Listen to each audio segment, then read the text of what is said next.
반갑습니다. 오늘은 최근 2025 비즈니스 트렌드 책을 펴내신 권기대 작가님을 모시고 함께 이야기를 나눠보려고 합니다. 이 책인데, 이 책. 따끈따끈한 새 책인데, 일단 작가님, 간단한 소개 좀 부탁드립니다. 네, 안녕하세요. 권기대입니다. 저는 대학에서는 경제학을 전공을 했고, 월스트리트에서 이 근무를 할 기회가 있다 해서 가끔씩 1세대 월스트리트 출신 뭐 이런 이야기를 듣곤 합니다. 일단 좀 놀랬던 게 이런 책은 사실은 혼자 펴내지 않고 많은 분들이 각자 전문 분야에서 쓰는데 말씀 들어보시니까 왜 그런지 알 것 같아요. 그러니까 여러 가지 산업 분야에서 네. 다양하게 공부를 하시다 보니까 이렇게 혼자 책을 쓰셨던 것 같은데 이 책에 뭔가 요즘 트렌드 책이 워낙 많으니까 네. 대표 그 작가님 생각하실 때 이 책만의 어떤 차별화 포인트 이런 게 있을까요? 네, 뭐 10월 초가 되면은 뭐 해마다 전망서들이 쏟아져 나옵니다.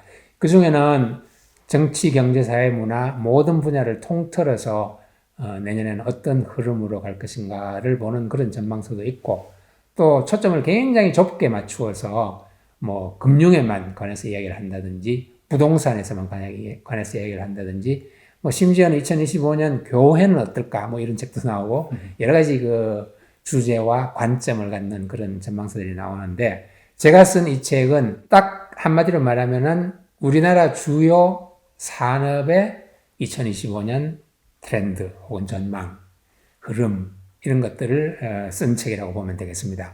그래서 책이 딱 두 개의 부분으로 나누어지는데 첫 부분은 산업 분야의 이야기를 하기 전에 우리가 미리 조금 알아두어야 할 거시 경제적인 요소, 그러니까 물가, 뭐 금리, 환율 혹은 뭐 부채 문제라든지 혹은 국가 경쟁력 문제라든가 이런 큰 그림을 그리는 요소가 첫 부분이고요. 둘째 부분에 들어가서 이제 우리나라의 경제를 주도하는 그런 주요 산업들 한 13개, 14개 정도를 망라해서 각 산업의 트렌드를 들여다봤고요. 그 다음에 중요한 것은 그 각 산업 안에 어떤 기업들이 대표를 하고 있고 혹은 주된 활동을 하고 있고 2025년에 그들은 어떤 전략으로 활동을 펼칠 것인가 이런 것들을 분석하고 전망해본 그런 책입니다. 이게 뭐 결론으로 보면은 대표님께서 전체 경제부터 산업, 기업까지를 일관성 있게 쭉 뽑아냈다. 그게 이제 그렇습니다. 포인트로 볼 수 있는 것 같은데요. 그렇다 그러면 이제 첫 번째로 우리나라 경제와 그다음에 세계 경제에 대한 전망은 어떻게 보세요? 2025년은 사실 뭐 다른 해와 다를 바 없이 변동성과 역동성이 공존하는 그런 한 해가 될 것 같습니다. 변동성이라고 하는 것은 사실 뭐 우리 꼭 경제적 요소뿐만이 아니고 뭐 우크라이나 전쟁이라든지 중동 전쟁 이런 특별한 그런 상황도 있고 또 계속해서 우리를 괴롭히는 기후 변화, 환경 문제 이런 요소도 있고요. 그래서 그런 변동성들이 사실은 일 개인이 뭐 이렇게 전망한다고 해서 그게 어떤 특별한 의미가 있는 건 아니겠죠. 전체적인 흐름이 그렇다는 얘기인 것이고 또 경제적인 요소로 들어가 보면은 가장 큰 것이 팬데믹 이후로 인플레이션이 계속 진행이 되다가 그것이 좀 잡히면서 이제 선진국들부터 시작해서 마침내 미국까지 이제 금리 인하로 정책을 이제 바꾸었다. 그리고 곧 뒤이어서 한국은행도 약간의 금리 인하를 했다. 뭐 그런 식의 이제 그 금리 쪽, 물가 쪽, 그리고 고용 쪽 이런 큰 그림을 또 이제 한번 생각을 해봐야 될 것 같고요. 그리고 기술적인 면에서 보면은 2, 3년 전부터 우리한테 이제 크게 다가왔던 AI 기술. AI 기술이란 것은 뭐 다른 분야에서도 물론 첨단 기술이 계속 개발이 되고 연구가 되겠지만 AI 분야는 워낙 전 산업에 걸쳐서 미치는 영향이 굉장히 크기 때문에 AI 기술이 어떻게 발전하고 생태계가 어떻게 변하느냐 이런 것들이 전 세계 경제를 좌우하는 그런 큰 요소라고 봅니다. 그래서 2025년은 세계 경제 전체를 볼 때는 아주 막지는 않지만 그래도 지난 2, 3년에 비하면 조금 낫지 않을까 그렇게 저는 개인적으로 보고 있습니다. 개인적인 질문인데 네. 그 중에서 가장 중요한 키워드를 꼽는다면 어떤 게 있을까요?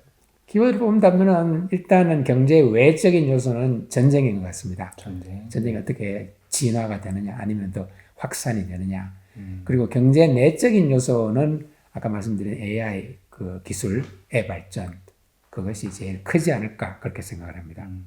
전쟁과 AI를 좀 주목해서 보시면 좋을 것 같습니다. 우리나라 경제만 봤을 때는 25년에 좀 긍정적인 부분도 좀 아까 부정적인 부분 이런 분들을 어떻게 좀 분석하고 계실까요? 노벨 경제학상 탔는 사람들의 그 주제를 보니까 뭐 국가의 부를 분석했는 그런 작품들이었는데 국가의 부 혹은 국가의 경쟁력 이거를 좌우하는 게 노동, 자본 그리고 생산성. 우리나라 같은 경우는 노동하고 자본에 있어서는 벌써 희망이 굉장히 없습니다. 아시다시피 저출산이 계속되고 있고 고령화. 그러니까 노동 영역에서는 졌죠 이미. 그 다음에 인적 자본이 그렇게 되다 보니까 자본도 자연히 위축될 수밖에 없고 그럼 남는 것은 우리가 기대할 것은 생산성밖에 없는데 생산성조차도 10년, 20년 전과 달리 이제는 오히려 우리가 많이 떨어집니다. 미국이나 선진국에 비교해도 우리의 노동 생산성이 떨어지거든요. 그렇다면은 아주 특별한 어떤 기술적인 그 브레이크스루, 돌파구가 열리지 않는 한은 우리가 경쟁력을 키우기가 힘들다는 얘기죠. 거기다가 기본되는 과학 기술 면에서 우리가 사실은 많이 뒤떨어지고 있습니다. 대한민국 정부의 보고서에서는 참사라고 그랬어요. 참사. 기술이 참사입니다. 그러니까 중국만도 못한 그런 기술 발전을 보여주고 있기 때문에 이런 점에서는 그 우리나라 경제의 어두운 면이다. 이렇게 볼 수가 있겠죠. 그렇지만 사실은 그쪽에만 몰두해서 어두운 생각만 할 게 아니라 긍정적인 요소도 사실은 많습니다. 우리나라 이제 반도체가 얼마 전에 모건 스탠리 같은 투자은행들은 반도체에 겨울이 올 거다. 그렇게 해서 한번 그런 논란이 되기도 했습니다만 우리의 경제를 지금 현재 크게 지탱하고 있는 반도체를 보더라도 사실은 전망이 나쁘지가 않거든요. 우리가 메모리 반도체에만 주력을 하고 있긴 하지만 메모리 반도체 자체가 그냥 머물러 있는 게 아니라 계속 진화를 하고 이제는 D램이 마치 비메모리를 따라가는 것처럼 어느 정도의 연산도 하고 이런 식으로 진화를 하고 있습니다. 거기다가 AI 기술의 필수적이라고 하는 AI 가속기 그리고 그 가속기에 없어서는 안 되는 HBM 이런 것들을 우리나라 기업들이 거의 독점을 하고 있잖아요. 물론 AMD, 마이크론 이런 데서도 이제 HBM을 만들어서 경쟁을 하고 있긴 하지만 우리나라 반도체 업계의 HBM 독점은 상당히 오래 갈 겁니다. 그리고 HBM 자체도 계속 진화를 하고 있고요. 그래서 그런 점에서는 우리에게 가장 중요한 반도체 산업이 결코 나쁘지 않다. 그리고 방산 같은 경우를 보면은 아주 전망이 좋다고 볼 수 있거든요. 그래서 최근 한 2, 3년 사이에 급성장을 했고 2025년 이후로도 계속 좋아 보인다. 그렇게 말씀을 드릴 수가 있고 그 다음에 한 2, 3년 계속 침체에 빠져있던 바이오도 앞으로 전망이 좋다고 볼 수 있거든요. 그래서 이런 여러 가지 면에서 볼 때 2025년 우리나라 경제는 그렇게 나쁠 것 같지는 않다라는 생각이 들고 그 다음에 특히 또 국가 경쟁이 아까 이야기 드렸습니다만 전반적으로 선진국에서 우리 대한민국을 보는 눈길이 어떠냐 이런 것들을 생각을 해보면 최근에 WGBI라는 거 있죠. 세계 국채지수에도 편입이 됐다는 그런 소식이 들렸습니다만 우리나라를 기술이라든가 혹은 기업의 효율성 혹은 국가 전체의 효율성을 보는 해외 선진국들의 눈길이 굉장히 긍정적이 되고 있거든요.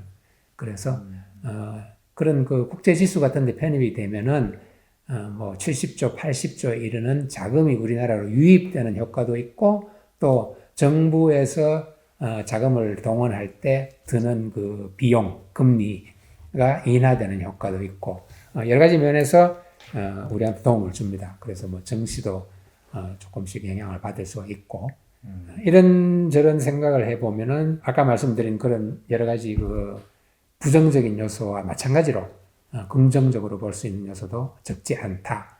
따라서 우리나라 2025년도 기대해 볼 만하다. 이렇게 이제 말씀을 드릴 수가 있죠. 네, 알겠습니다.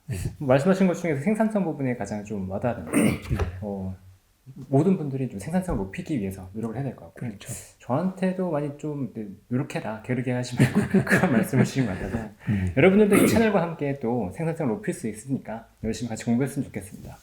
근데 아까 말씀 주신 것 중에 이제 주요 산업들을 다뤄볼게요. 이제 반도체도 말씀 주셨고, 방산, 바이오 이 세 가지를 말씀 주셨는데, 요 산업들을 이제 하나씩 한번 같이 얘기 나눠보면 좋을 것 같습니다. 일단 처음으로는 반도체인데 잠깐 말씀 주시긴 했지만, 일단 우리나라가 핵심은 일단 메모리 반도체잖아요. 파운드리 같은 경우는 삼성전자가 조금 경쟁력이 처지는 모습을 보이고 있고, 근데 그 상황에서도 이제 기존에 우리가 전통적으로 봤던 레거시 반도체 쪽은 지금 조금 부진한 상황이고 그렇죠. HBM은 여전히 좋은 상황인데 요 상황 HBM은 여전히 좋을지 아니면 레거시 반도체는 좀 반등이 나올지 이렇게 좀 어떻게 보세요? 네. 그 사람들이 흔히 이제 뭐라고 그렇게 착각이라고 해야 되나 하는 것이 삼성이 왜 저러지? 삼성이 추락했네. 삼성이 뒤처지고 있네. 그런 얘기를 많이 하잖아요. 네. 실제로 이제 실적으로 볼 때 물론 이제 좀 떨어지긴 하죠. 근데 반도체가 기본적으로 메모리, 비메모리 이렇게 나누어지고 삼성과 하이닉스는 다 이제 메모리 쪽에 주력을 하고 있고 그 중에서도 D램이라고 부르는 굉장히 그 전통적인 범용 반도체에 주력을 해왔잖아요. 근데 이게 앞으로 많이 달라집니다. 다들 이제 AI 기술이 발전이 되면서 거기에 필수적인 그 HBM이라는 반도체를 많이 이야기를 하는데 HBM을 만들기 위해서도 범용 반도체가 들어간다고 그래요. 그 다음에 D램이라는 범용 반도체 자체가 계속 진화를 해서 우리가 가끔씩 듣는 DDR이라든지 혹은 뭐 LPDDR이라든지 이런 것들이 다 나오고 있거든요. 그거는 이제 전력 소모를 줄여주는 그런 반도체라든지 아니면은 DDR이라는 것은 이제 데이터의 흐름, 플로우를 빨리 해주는 그런 반도체. 그리고 뭐 CXL이라고 하는 그런 기능이 들어가는 D램. 이런 식으로 D램이 굉장히 다양하게 이제 진화를 하고 그러다 보니까 용처도 확장이 됩니다. 그래서 삼성전자가 주력으로 해왔던 그런 메모리라는 것이 지난 2, 3년 동안 이제 침체기에 빠져 있었지만 방금 말씀드린 그런 여러 가지 진화와 용처의 확장으로 인해서 D램 자체 그러니까 메모리 반도체 자체가 시장이 커지는 거죠. 그리고 AI 시대에 HBM만 볼 것이 아니고 실제로 D램도 그 많이 확장되는 수요가 확장되는 그런 효과가 있기 때문에 반드시 HBM만으로 모든 게 끝나는 건 아니다라는 사실을 좀 생각을 해줘야 될 것 같고요. 그리고 또 삼성전자만으로 본다면은 아차 하는 순간에 그 HBM 면에서는 하이닉스에 뒤진 거는 맞거든요. 그거는 자타가 공인하는 바인데 그걸 부지런히 뒤쫓아가서 이제 얼마 전인가 불과 한 달쯤 전인가 엔비디아에서 오케이 품질은 좋습니다 하고 품질은 이제 오케이가 났거든요. 그러면 이제 실제 주문만 받기를 이제 기다리고 있는 상황인데 HBM 자체의 수요가 워낙 크고 공급이 과부족이기 때문에 거의 전문가들의 대부분은 삼성전자의 수주가 머지않았다 이렇게 이제 보고 있거든요. 그래서 그것까지 이루어지게 된다면은 삼성전자의 실적도 굉장히 급속히 좋아질 가능성이 있다. 그런 생각이 들고요. 그래서 거기다가 또 AI 가속기라는 것이 이제 HBM에다가 뭐 엔비디아의 GPU도 얹고 또 다른 거 몇 개를 얹어서 이제 만드는 그런 AI 반도체인데 그 AI 가속기에 꼭 HBM이 들어가야 가속기가 되냐? 그렇지 않을 수도 있다. 하고 나선 게 삼성전자예요. 그래서 이제 뭐 마하 1인지 뭔지 이제 그 새로운 가속기를 개발하고 있다고 그러는데 그것이 현실화가 된다면 또 이게 전체적인 구도가 달라질 수가 있어요. 그래서 HBM의 수요도 달라질 수가 있고 그래서 여러 가지 이제 변수가 있기 때문에 좀 지켜봐야 될 것 같습니다. 뭐 다음 질문까지도 다 얘기해 주신 것 같은데 삼성전자와 SK하이닉스 그냥 좀 정리를 해준다 그러면 지금 시점에서 삼성전자와 SK하이닉스 어디가 좀 더 나을까요? 단기적으로 본다면은 아무래도 SK하이닉스에 손이 가게 되겠죠. 그리고 삼성전자 주식으로 이야기한다면 삼성전자가 원래부터 사실 단기 투자에는 적합하지 않은 그런 종목이었어요. 저 자신도 사실은 삼성전자를 좀 가져봤었는데 이게 2, 3년에 이게 승부를 볼 수 있는 그런 종목은 아닌 것 같아요. 그렇죠. 네, 그래서 삼성전자라는 것은 사실 오히려 뭐 우리 애들한테 사주고 10년, 15년 기다리게 한다. 오히려 이게 어울리는 그런 종목인 것 같고, 하이닉스는 지금 현재 느긋하게 HBM을 독점하면서 느긋하게 나가고 있는 그런 종목이기 때문에 하이닉스 같은 경우는 단기적으로 좀 이렇게 주가가 떨어졌을 때 들어가서 수익을 노려보는 그런 데 적합하지 않나 이렇게 저는 생각을 합니다. 삼성전자와 SK하이닉스 못지않게 반도체 쪽에서도 소부장 업체들의 네, 차별화도 네. 굉장히 컸던 것 같아요. HBM 쪽을 대변하는 한미반도체의 주가나 한미반도체. 기존의 레거시 반도체를 대변하는 뭐 테스나 원익 네. IPS 이런 기업들이 굉장히 차이가 컸는데 이런 소부장 업체들의 전망은 좀 어떻게 볼 수 있을까요? 저는 소부장 업체도 실제로 투자도 좀 하고 있고 전망도 괜찮다고 봅니다. 그거는 이제 반도체 전체에 우리나라 반도체 전체의 업황을 따라가겠죠. 그래서 그거를 반도체 전망이 괜찮다면은 소부장도 따라서 괜찮아지지 않겠냐. 특히 한미 반도체 같은 경우는 주로 장비죠. 그렇죠. 장비 회사인데 거기는 그 독특한 그런 경쟁력을 갖고 있고 해가지고 한미 반도체도 굉장히 전망이 좋아 보이고, 그다음에 반도체 자체 회사 중에도 소규모 부품 내지는 소재 그런 걸 하는 회사들이 많지 않습니까? 그거는 이제 주가의 흐름은 상당히 이제 변동이 계속 이루어지고 있긴 하지만 조금 장기적으로 본다면은 소부장도 좋지 않나 그렇게 저는 봅니다. 네. 그러면 뭐 이제 HBM을 비롯해서 AI 관련된 쪽이 좀 더 좋을 건지 아니면 레거시 쪽으로도 이제 좀 봐야 됐던 건지 이런 판단은 좀 어떻게 판단하실까요? HBM은 사실 뭐라 그럴까요? 그 용도처가 이제 AI 반도체 가속기를 만드는 데 들어가기도 하고, 그 다음에 AI 데이터 센터에도 들어가는 걸로 저는 들었습니다만, 반도체의 그 용처가 그렇게 넓지는 않잖아요. 네네. 근데 다른 그 범용 레거시 반도체 같은 경우는 여러 가지 쓰임새가 있기 때문에 그 기능들이 계속 개선되고 하는 그런 상황에서는 그쪽도 많이 주목을 해야 된다. 저는 그렇게 생각을 합니다. 알겠습니다.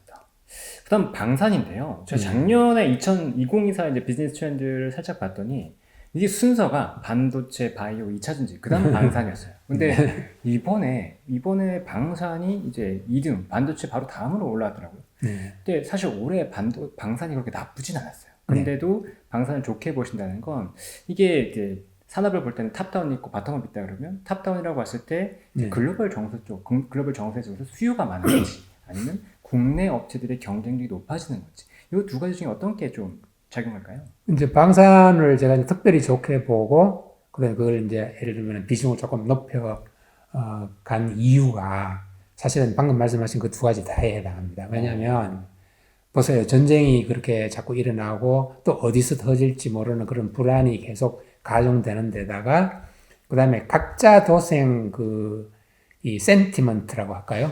그런 생각들이 퍼져 있어요. 누가 이제 안 도와준다. 내가 내 앞길을 가려야 된다. 그러다 보니까 우리나라의 국방은 우리가 알아서 챙겨야 된다. 그래서 무기에 대한 수요, 무기 체제에 대한 수요가 자꾸 늘어나는 거죠. 미국이 특히 이제 누가 대선에서 이제 당선될지는 모르겠지만 어느 누가 되든 간에, 그리고 특히 트럼프가 재선에 성공을 한다면, 그렇다면은 더더욱이나 방금 말씀드린 각자 도생의 그런 기조를 더 이어나갈 거거든요. 더 확장하고. 그러다 보면은 소위 말하는 그런 스트롱맨 효과 때문에, 야, 너희들이 국가 방위는 너희들이 책임져. 너희들이 주로 책임져. 우리는 옆에서 조금만 도와줄 테니까. 그리고 우리가 도와주면 돈 내. 대가를 내. 이런 식의 이제 그 요구를 계속 강요하는 그런 상황이기 때문에, 지금 현재 그 유럽 쪽, 폴란드나 루마니아나 이런 유럽 쪽의 수요도 굉장히 크게 늘어나고 있고, 나토 자체가 국방비를 늘리는 상황이거든요. 그 다음에 중동 쪽이 또 유난히 그런 그 무기 수입이 많아지고 있어요. 그리고 동남아도 마찬가지고, 그 다음에 호주 쪽도 국방비를 아주 많이 늘리고 있고, 이렇게 해서 무기 체제에 대한 수요가 전 세계적으로 계속 늘어나고 있다. 이게 방산의 좋은 환경을 조성하는 한 축이고요. 그 다음에 경쟁력으로 본다면은 사실 주로는 체계 업체라고 그러는데 이 주된 그 생산 업체들이 뭐 하나 에어로스페이스가 있고 그 다음에 뭐 LIG 넥스원도 있고 그 다음에 카이라고 해서 한국우주항공연구원 이런 데 등등이 있는데 이런 회사들이 그 우리 한국 특유의 제조업 노하우를 축적을 한 데다가 하나 같은 경우는 오래됐어요. 역사가.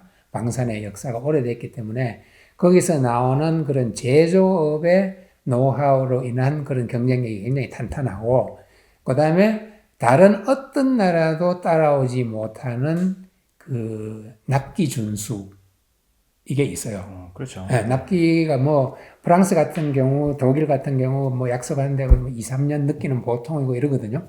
근데 우리나라는 한 번도 그런 걸 어긴 적이 없이 딱딱 납기를 지켜서 납품을 한다는 거. 이게 굉장히 이제 바이어들의 신뢰를 사는 것이죠. 그래서 방금 말씀하신 질문에 대해서는 한쪽으로 세계적인 수요의 증가, 또 우리 쪽으로는 경쟁력 강화, 이런 양쪽이 다 들어맞기 때문에 방사는 사실 최근 한 2, 3년부터 시작해서 꽃이 피고 있는 상황이죠. 그래서 2025년도 일감이 상당히 확보되어 있다고 할 정도로 좋고 그 이후로도 상당히 그 전망이 좋고 그래서 세계 뭐 이름도 올리지 못했던 그런 무기 수출 국가가 최근 들어서 9위로 올라서고 그다음에 세계 4위도 가시권에 들어왔다 할 정도로 전망이 좋습니다. 그래서 이제 방산을 올리게 된 거죠. 책을 보다가 이제 우리나라가 아무래도 포방부라고 불릴 정도로 포가 굉장히 강하잖아요. K9 수출 굉장히 강해졌다고 보고 있고 또 러시아 전쟁을 보면 육군 관련된 전력이 사실 네. 수출을 하는 국가들 별로 없다 보니까 뭐 K2, 그다음에 네. 뭐 천공 이런 것들 수출은 이해가 되는데 해군 전력에 대해서 많이 얘기해 주더라고요. 우리나라 해군용 무기 체계도 많이 수출을 하고 있나요? 해군 수출이 많지는 않습니다. 육군 경우에처럼 그렇게 많지는 않은데 사실은 저도 이거 공부를 하면서 우리나라가 잠수함도 수출을 해? 하고 깜짝 놀랐거든요. 도산 안창호함이라고 해서 3,000톤급 그런 잠수함, 대형 잠수함이 있거든요. 네. 아직 수출은 한 번도 못 해봤는데 잠수함의 수출은 그 인도네시아의 소형만 잠시 했을 뿐이고 이제 아직 이제 실적은 없는데 3,000톤급 잠수함 수출이 이제 곧 이루어진다 하는 그런 뉴스도 있었고 잠수함 수출에 그 본격적인 그런 지금 동력이 붙은 상황이거든요. 그리고 잠수함 외에도 구축함, 국내에서는 지금 그 구축함을 새로이 업그레이드하는 그런 큰 프로젝트가 하나 있어요. 거의 뭐 8조 원인가 해당하는 그런 방산업의 하나의 큰 이 동력이 되고 있죠.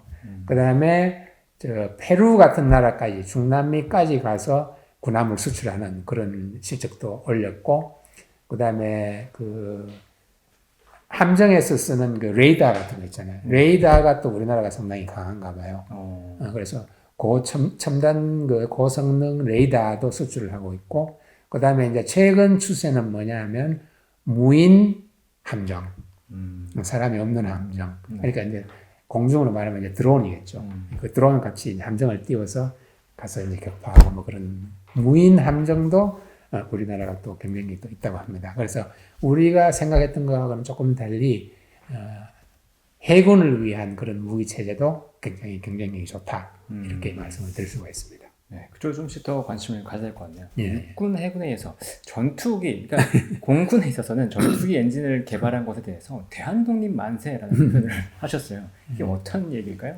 그러니까 이제 항공 엔진이란 것이 이제 전통적으로 롤즈로이스라는 영국 회사, 그다음에 뭐 GE, 그다음에 프렛 앤 위트니라고 하는 미국 회사 이렇게 해서 세계 회사가 거의 한 80%를 독점을 하고 있습니다. 그리고 그 엔진 기술을 이용을 해서 우리나라에서 처음 만든 그런 전투기라든가 이런 것들이 전부 그들의 엔진을 이제 빌려와서 생산에 넣어서 만든 거거든요. 그래서 그 사람들의 허락을 얻어서 비로소 수출도 가능했고 이렇게 했었는데 이제 앞으로 차세대 전투기로 넘어가면은 아예 생산을 못 해요. 그러니까 엔진을 갖지 않으면 생산을 못 하는 그런 환경이 되어버리는 상황이기 때문에 그 하나 에어로스페이스가 오래전부터 한 7, 8년 전인가 10년 전부터 이 엔진 개발을 시작을 했었어요.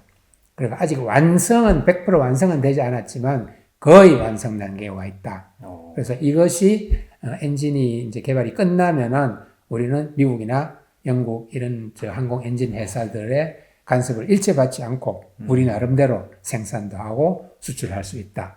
그래서 이제 대한독립만세라는 표현을 했는데 사실은 전투기 엔진 이전에 전차 엔진에서 그 하나 에어로스페이스가 독일 엔진을 계속 써오다가 네.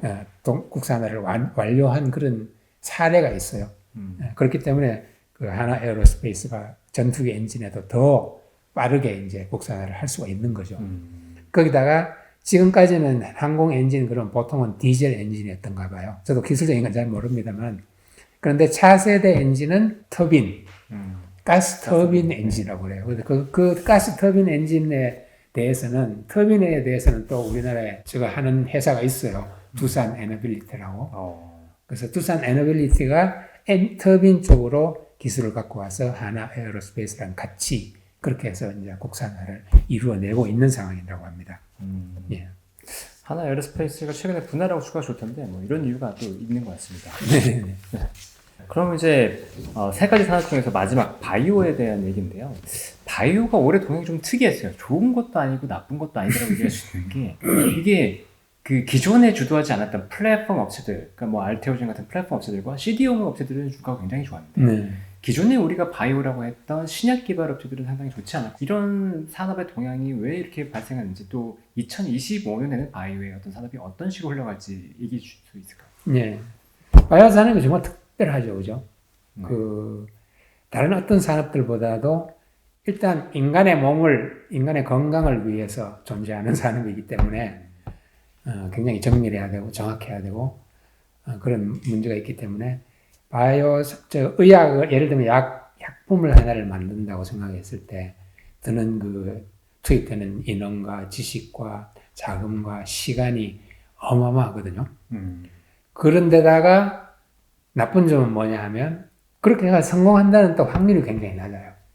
성공의 확률이 10%도 안 된다고 할 정도는 신약 개발의 그렇죠. 경우 네. 그 정도라고 하니까 그러니까 하기가 힘든 거죠. 그래서 요새 이제 AI 기술이 발전되면서 뭐 단백질 분석 이런 것도 나오고 해가지고 신약 개발의 속도도 빨라지고 성공 확률도 높아지고 뭐 좋습니다. 그렇게 해서 이제 바이오가 더 좋아지겠죠. 근데 여전히 그 바이오를 바라보는, 왜냐면 아까 말씀드린 것처럼 엄청난 규모의 자금이 필요하기 때문에 누군가가 돈을 대주지 않으면 그럼 할 수가 없는 일입니다. 그렇죠. 근데 최근 한 2, 3년 동안은 그런 돈줄이 굉장히 막혀 있는 상황이에요. 그러다 보니까 바이오가 이제 꼽히지를 못한 거죠. 그리고 못 견디는 회사들은 다 이제 그만두고 물러나고 그런 사례들이 굉장히 많았었어요. 네. 그러나 이제 이런 상황들이 좀 풀리고 또 바이오 자체의 살아남은 경쟁력들도 조금 늘어나고 이렇게 해서 2025년을 보는 저의 견해는 바이오 쪽은 좋을 것이다 라고 생각을 해요. 근데 최근까지도 우리나라 바이오업을 이렇게 뭐라고 좀 주도했다고 할까요? 그런 것들은 신약 개발이나 이런 것도 아니고 혹은 뭐 의료 AI 이런 것도 아니고 사실은 바이오시밀러나 CDMO라고 부르는 위탁 생산 그렇죠. 이쪽이 오히려 바이오 산업을 이끌어 왔었거든요. 이제 CDMO 그러면 이제 뭐 개발 위탁을 같이 하는 건데 예를 들면 그런 거죠. 빅파마라고 부르는 엄청난 규모 그리고 역사를 100년, 200년 역사를 지닌 세계의 글로벌 큰 그 제약 회사들 이런 회사들이 해마다 어느 한 시점을 딱 두고 봤을 때 그들이 추진하고 있는 그런 신약 개발이나 어떤 프로젝트들을 보면 수백 개가 되는 거예요. 근데 그 하나하나가 전부 다 엄청난 그런 그 관련되는 그 일들이 많아요. 자기 스스로 하기에는 도저히 불가능할 만큼. 그러니까 그 일을 다 떼서 위탁을 합니다. 빅파마들이. 네. 그래서, 우리처럼. 네, 그래서 예를 들면 너희들은 임상만 대신 좀 해줘. 그러면은 CRO가 되고, 다른 건 다 필요 없고 너희들은 만들어만 줘. 그러면 CMO가 되고, 너희들 기술이 상당하니까 그러면 개발도 같이 하고 생산도 같이 해줘. 그러면 CDMO가 되는 거거든요. 네. 근데 우리나라의 삼성 바이오로직스 같은 경우는 처음에는 이제 위탁 생산만 하다가 이제 워낙 기술이 좋고 인정을 받으니까 CDMO 개발까지 같이 하게 되는 겁니다. 그리고 그 CDMO 분야에서는 이제 완전히 세계 1위가 됐죠. 삼성 바이오가. 네. 그 다음 바이오시밀러 쪽으로 넘어가면 이제 오랫동안 특허의 보호를 받으면서 30년, 40년 동안 독점적으로 이제 약을 팔아온 그런 약품들이 이제 라이선스가 만기가 돼서 이제 풀린단 말이에요. 그러면은 여러 회사들이 그와 똑같은 효과를 낼 수 있는 약을 만들어냅니다. 이제 그게 화학 성분으로 만드는 것 같으면 그냥 복제약이라고 부르지만 그게 아니고 동식물의 단백질을 이용한 바이오 의약품인 경우는 그 바이오시밀러라고 부르거든요. 네. 그래서 이 바이오시밀러 같은 경우는 우리나라의 셀트리온 같은 게 아주 전공이죠. 그래서 바이오시밀러 분야에서는 셀트리온이 세계 뭐 2위, 3위 이렇게 다투고 있는 상황이거든요. 그래서 이렇게 바이오시밀러와 CD 위탁 생산을 해왔던 회사들이 이제는 기술을 축적하고 경쟁력을 확보해서 신약 개발로 들어갑니다. 이제. 그래서 신약 개발은 그러면은 왜 좋으냐? CDMO나 바이오시밀러에서 누렸던 그런 영업 이익률과는 비교가 안 되는 그런 이익이 됩니다. 영업 이익률이 거의 뭐 50%를 넘는다고 하니까. 성공만 하면은. 네. 그래서 그런 신약 개발 쪽으로 넘어가서 활발하게 이제 신약을 개발하게 되고, 그 다음에 이때까지 해왔던 그런 바이오시밀러나 위탁 생산도 더 확고히 하고, 이렇게 하면서 한국 K-바이오의 기반이 좀 더 튼튼해지는 거죠. 그리고 이제 이때까지 AI 기술을 빌려와서 의료와 헬스케어 쪽에 그런 솔루션을 계속 개발을 해왔던 회사들이 아시다시피 많이 있습니다. 루닛이라든가 JLK라든가 뭐 딥노이드, 뷰노 이런 회사들이 많죠. 그런 회사들도 이제 아주 힘들었던 시기가 이제 대충 끝나가면서 2025년에는 이익으로 전환할 수도 있는 정도로 상황이 이제 좋아졌거든요. 그래서 2025년에는 바이오가 그런 여러 방면에서 전망이 상당히 괜찮다 이렇게 보는 거죠. 일단은 뭐 CDMO 쪽을 보면 아까 말씀하신 삼성바이오로리스 같은 경우는 신고가를 기록할 정도로 굉장히 주가가 맞습니다. 좋았잖아요. 그러면 삼성바이오로리스 이외에 또 다른 기업들 중에서 뭐 주목할 만한 기업들이 있을까요? 그 CDMO는 삼성바이오 외에도 동구바이오 혹은 SK팜테크 그리고 롯데바이오 이런 회사들이 이제 전부 그 CDMO 쪽으로 계속 노력을 하고 제2의 이제 삼성바이오 소위 삼바라 그러죠. 제2의 삼바를 목표로 해서 나가는 그런 회사들이 몇 개가 있습니다. 예. 그럼 이제 산업 관련해서 이제 마지막 질문이 될 것 같은데, 네. 바이오시밀러나 위탁 생산 얘기를 해주셨어요. 근데 네. 원래 우리가 주목해서 봤었던 신약 개발 쪽에서도 뭔가 좀 움직임이 있을까요? 예, 이제 방금 설명드린 것처럼 그런 그 바이오시밀러와 위탁 생산을 주로 해왔던 그런 큼직한 회사들, 삼성바이오나 셀트리온 이런 데서 신약 개발을 쪽으로 나가는 그런 움직임을 제가 방금 설명을 드렸고요. 그래서 그 회사들의 그 성과가 굉장히 기대가 되는 바인데, 왜냐하면 그런 회사들이 기반을 보면은 우리가 그 반도체 쪽에서 오랫동안 쌓아왔던 그런 제조 기술, 정밀한 제조 기술, 그런 것들이 바이오랑 상당히 흡사하다고 그럽니다. 그래서 이제 그런 제조 기술을 가지고 바이오 쪽에서도 이제 경쟁력을 높여온 것이고, 그 다음에 신약 개발을 이야기하자면은, 이게 아까 말씀드린 것처럼 힘은 들지만, 그리고 성공률은 낮지만, 일단 성공을 시키면은 돌아오는 게 그만큼 높다 하는 그런 게 있기 때문에, 신약 개발을 다들 이제 노력을 하는 건데, 우리나라 경우는 신약 개발을 뭐, 여러 가지 분야가 많겠습니다만, 일단은 신약 개발을 많이 노력을 하고 있는 분야가 항암제입니다.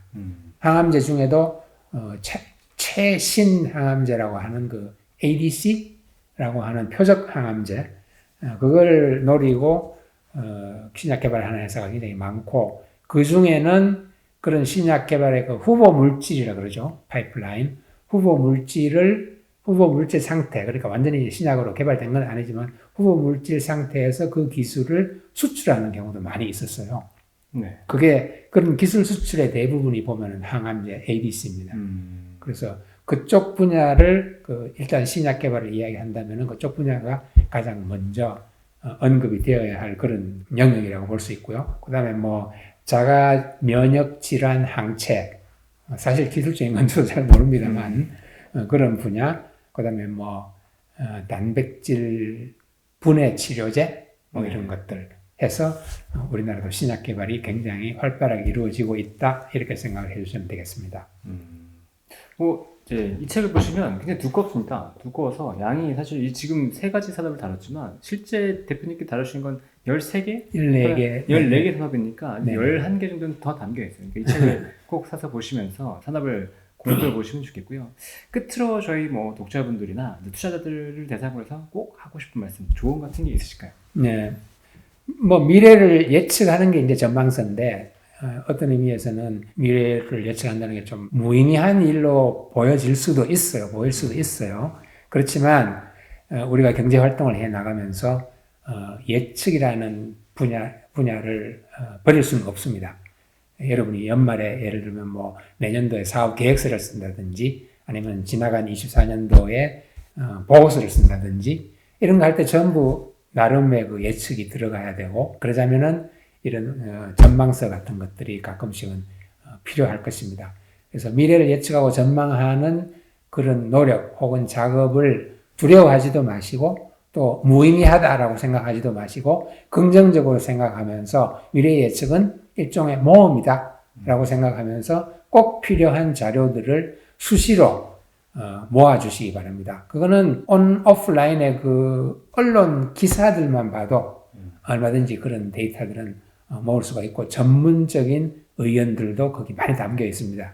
그러니까 그냥 하나의 현상이 일어났을 때 그냥 그 현상 그렇게 됐구나 라고 생각하지 마시고 그것이 어떤 의미를 가지며 어떤 분야에 어떤 영향을 미치는지까지 한번 생각을 해서 전체적인 그 경제 현상을 공부를 하고 계속 주목을 해서 여러분의 앞으로 해나갈 경제 활동에 많은 도움이 되기를 바라겠습니다.